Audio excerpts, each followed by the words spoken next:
కబ్జాలతో ఉత్తరాంధ్ర విలువలాడింది. 40,000 కోట్ల రూపాయల ఆస్తులు హస్తగతం చేసుకున్నారు.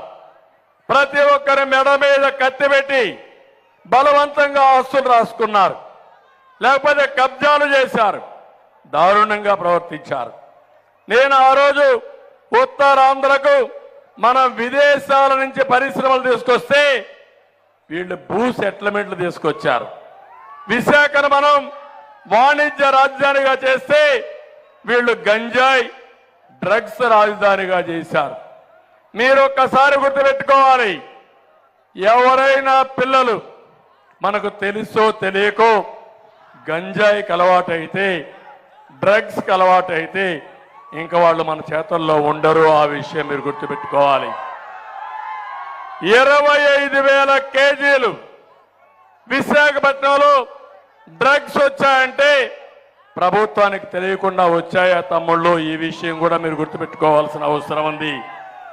మనం ఆ రోజు అదాని డేటా సెంటర్ని, లూలోని, ప్రొక్లైన్, టెంపుల్టన్ వంటి మల్టీనేషనల్ కంపెనీస్ తీసుకొచ్చాం. అన్నిటినీ తరిమేశాడు. ఈరోజు మీరు చూడండి, అక్కడ నేను ఆ రోజు మెడ్టెక్ జోన్ పార్క్ ఒకటి కట్టాను. అది కడితే దేశంలోనే మెడికల్ ఎక్విప్మెంట్ తయారు చేసి కేంద్రంగా విశాఖపట్నం తయారైంది. దీనివల్ల 15,000 మందికి ఉద్యోగాలు వచ్చాయి. దాన్ని కూడా మూసేయాలని ప్రయత్నం చేశాడు, కానీ కేంద్రం గట్టిగా ఉండి అది కాపాడారు. ఈరోజు 15,000 మందికి ఉద్యోగాలు వచ్చాయి.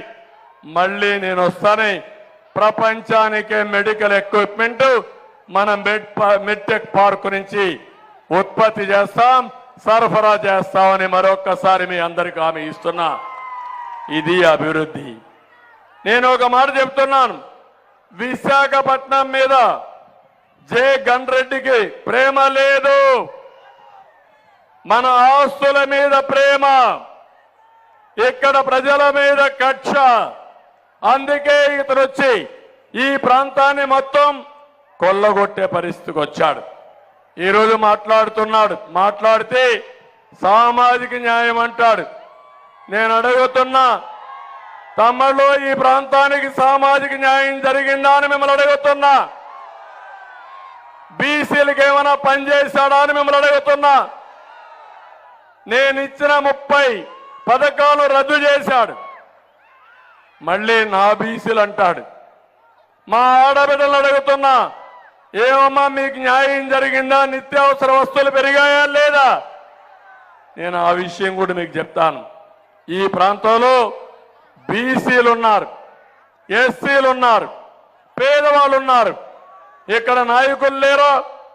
జిఎంఆర్ అయితే దేశంలోనే విమానాశ్రయం కట్టి హైదరాబాదే కాకుండా ఢిల్లీ విమానాశ్రయాన్ని కూడా నడుపుతూ విదేశాల్లో కూడా విమానాశ్రయాలు కట్టారు. మీకు పెత్తనం ఇస్తే మీరు చేయగలుగుతారు. ఇక్కడ విజయసాయిరెడ్డి పెత్తనం ఏంటి? సుబ్బారెడ్డి పెత్తనం ఏంటని అడుగుతున్నా. మీకు ఈ ప్రాంతానికి సంబంధమని అడుగుతున్నా.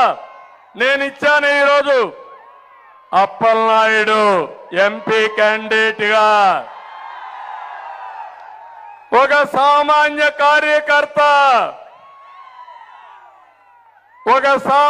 కార్యకర్తని అసాధారణమైన నాయకత్వం ఇచ్చే బాధ్యత నాది. ఆయనకిచ్చిన గౌరవం ఆయనకు కాదు, ఈ విజయనగర పార్లమెంటుకి ఇచ్చిన గౌరవం, రాష్ట్రంలో తెలుగుదేశం పార్టీ కార్యకర్తలకు ఇచ్చిన గౌరవం. రేపు ఏ కార్యకర్తకైనా అలాంటి అవకాశాలు వస్తాయి. కార్యకర్తగా ఉండడానికి వీలు లేదు. కార్యకర్త ఒక నాయకుడు కావాలి. ఈ ప్రాంతానికి నాయకత్వం ఇవ్వాలి, రాష్ట్రానికి నాయకత్వం ఇవ్వాలి, పార్లమెంట్లో రాణించాలి. అది నా సిద్ధాంతం.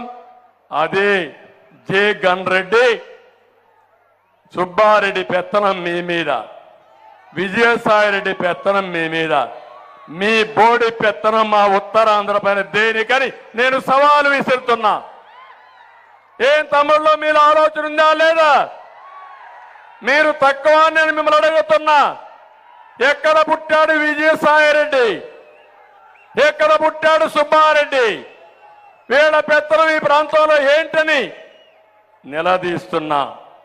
ఇదే కాకుండా ఎస్సీలకు ద్రోహం చేశాడు, ఎస్టీలకు ద్రోహం చేశాడు, అందరికి అన్యాయం చేసిన వ్యక్తి ఈ ముఖ్యమంత్రి. 5 ఏళ్లుగా మీరు చూశారు, వచ్చినప్పటి నుంచి అందరి మీద కేసులే.